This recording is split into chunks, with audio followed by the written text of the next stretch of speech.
Hi everyone, today I'm back and I'm just going to be showing you the face palettes that I have. I would consider this collection sort of a minimalist or a very small collection. I don't have that many kind of face palettes. I've decluttered a lot of them just because I don't find myself reaching for them a lot, because I tend to have singles of these products that I like better than having a palette. And that's the thing about buying palettes. Oftentimes you might not like all of the shades, and it's good to really do your research, go in stores, look at the products if you can, just to see if you'll like it. So the first product I have is this e.l.f. face palette. It's the Beautifully Bare Natural Glow palette. It costs $8 USD.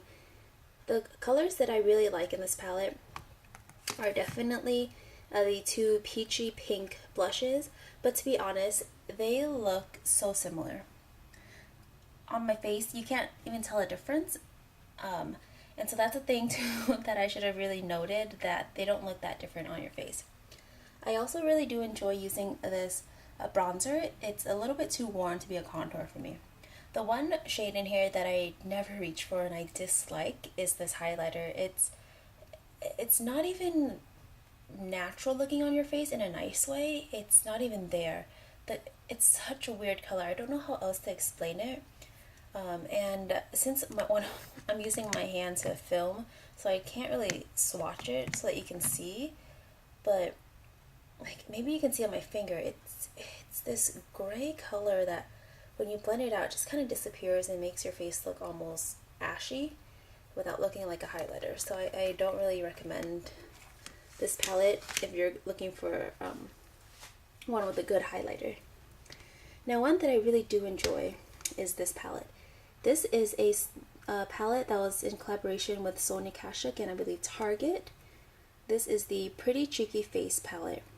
And I don't think it's sold anymore. I mean, you might be able to get it on clearance. But I really, really do love the blush in here. I haven't been able to find a blush color that is similar to this one. It's a true orange blush. It's not pinky, it's not super peachy, it really is orange, and that's what I really liked about this. I liked how unique it was.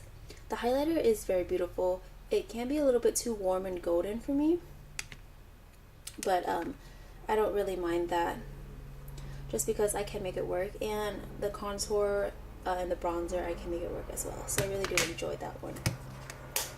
Next is the Too Faced Sweet Peach Glow. I know a lot of people don't like this one. I don't know why. I actually do really enjoy it. I think it's a nice palette to get kind of a soft, subtle look. I don't really think it's one where you'll get very like Instagram kind of pigmented looks, if that makes sense.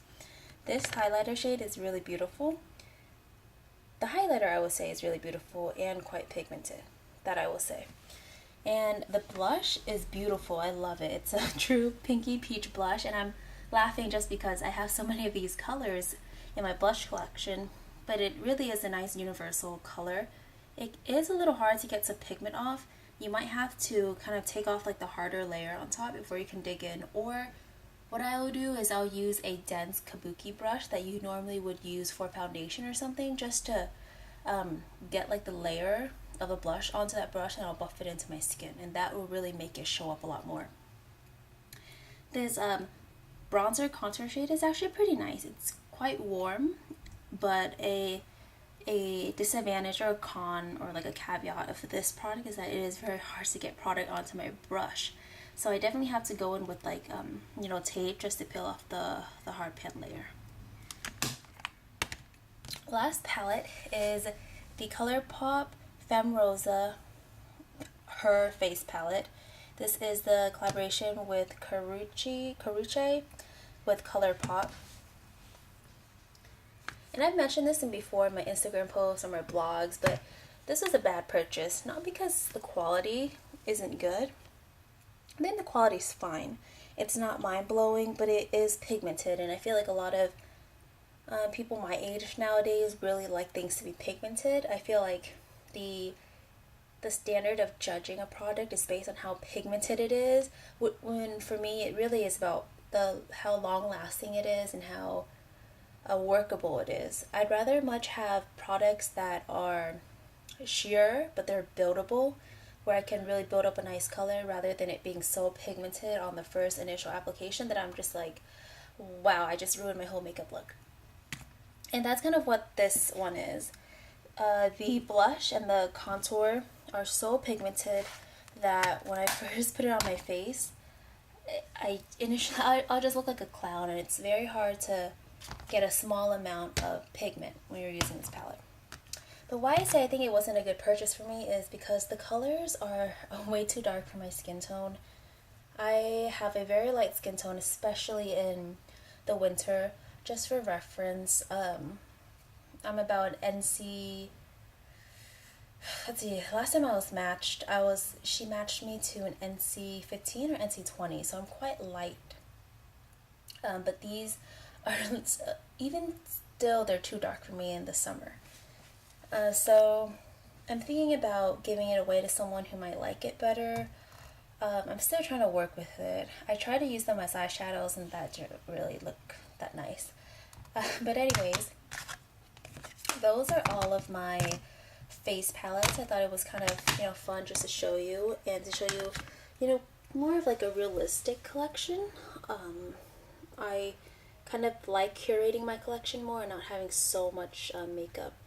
So yeah, that's the end of my video. Let me know if you guys liked, seeing my face palettes, and let me know what your favorite face palette is, or if there's any that you recommend or any that you ended up not liking as well. I'd love to hear about it. Don't forget to subscribe before you leave, and I will link all of my other social media in the description box, as well as linking the products in the description box. And until then, I will see you guys next time.